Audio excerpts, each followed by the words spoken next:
তুমি যদি এই ভিডিওটিতে ক্লিক করে থাকো তাহলে তুমি একজন মাধ্যমিক শিক্ষার্থী। প্রিয় মাধ্যমিক এবং দশম শ্রেণীর ছাত্রছাত্রীরা, আমাদের চ্যানেল লেটস ক্র্যাক স্টাডিতে তোমাদেরকে স্বাগত।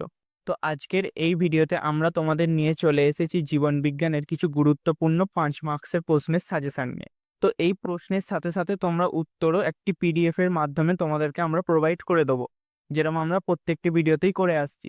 তো সেই পিডিএফ পাওয়ার জন্য তোমাদের এই ভিডিওটিকে শেষ পর্যন্ত দেখতে হবে। প্রশ্নগুলি শুরু করার আগে যদি তোমাদের সামনে খাতা বা পেন থাকে, সেই খাতা পেন নিয়ে তোমরা বসো, তাহলে তোমরা সেগুলো সঙ্গে সঙ্গে নোট করে নিতে পারবে, আর পিডিএফে যাওয়ার প্রয়োজন নাও করতে পারে। এবং ভিডিওটি যদি ভালো লাগে তাহলে অবশ্যই চ্যানেলটিকে সাবস্ক্রাইব করে বন্ধুদের সাথে ভিডিওটিকে আগে শেয়ার করে নাও, তো তাহলে ওরাও এই ভিডিওটিকে দেখে উপকৃত হবে। তো চলো প্রথম প্রশ্ন থেকে শুরু করছি। প্রথম প্রশ্ন হচ্ছে, উদ্ভিদের চলন কয় প্রকার ও কি কি? যে কোনো একটি উদ্ভিদের চলন ব্যাখ্যা করো।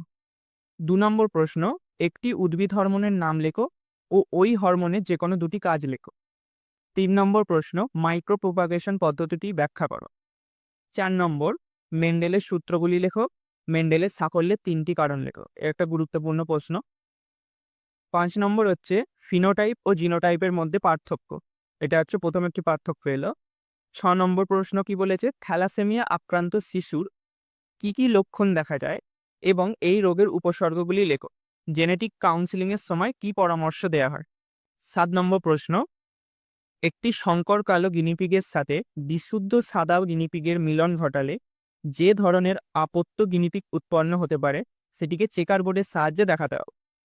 নেক্সট 8 নম্বর প্রশ্ন, ডারউইনের মতামত অনুসারে কিভাবে একটি নতুন প্রজাতির সৃষ্টি হয়। 9 নম্বর হচ্ছে, ল্যামার্কের অভিব্যক্তি সংক্রান্ত তথ্যটি বর্ণনা করো। আর 10 নম্বর, চিত্রের সাহায্যে নাইট্রোজেন চক্রটি বর্ণনা করো এবং এই চক্রের 3টি ধাপ বর্ণনা করো। নাইট্রোজেন চক্র ব্যাহত হলে কি ঘটনা হতে পারে তা সম্পূর্ণরূপে ব্যাখ্যা করো। এবং 10 নম্বরের সাথে সাথে আরেকটি বোনাস প্রশ্ন লিখে নাও, গঙ্গা নদীর দূষণের ফলে জীববৈচিত্র্যে বিপন্নতার 3টি উদাহরণ দাও। তো এই 11টি প্রশ্ন যদি তোমরা ভালো করে প্র্যাকটিস করে যাও তাহলে তোমরা তোমাদের পরীক্ষায় গিয়ে ভালোভাবে অ্যান্সার লিখে আসতে পারবে। এবং এই 11টি প্রশ্নের মধ্যে তোমাদের যে প্রশ্নগুলি অসুবিধা হচ্ছে তোমরা সেগুলো আমাদেরকে এই কমেন্টে জানাও এবং আমরা এই প্রশ্নগুলির আরো সহজভাবে উত্তর তোমাদেরকে প্রোভাইড করে দেবো। এরপরে আসছি আমরা নেক্সট কথায়, যেটা হচ্ছে কিভাবে তোমরা পিডিএফটিকে ডাউনলোড করবে। এই ভিডিওর ডেসক্রিপশনের নিচে তোমরা একটা পিডিএফ এর লিঙ্ক দেখতে পাবে, সেখান থেকে তোমরা এই পিডিএফটি ডাউনলোড করে নিতে পারবে। আশা করি ভিডিওটি ভালো লেগেছে। যদি ভিডিওটি ভালো লাগে অ্যাজ ইউজুয়াল লাইক, সাবস্ক্রাইব এবং ভিডিওটিকে আগে আরো বন্ধুদের সাথে শেয়ার করে দাও। দেখা হচ্ছে এরকমই পরে আরো সাজেশনের ভিডিওতে।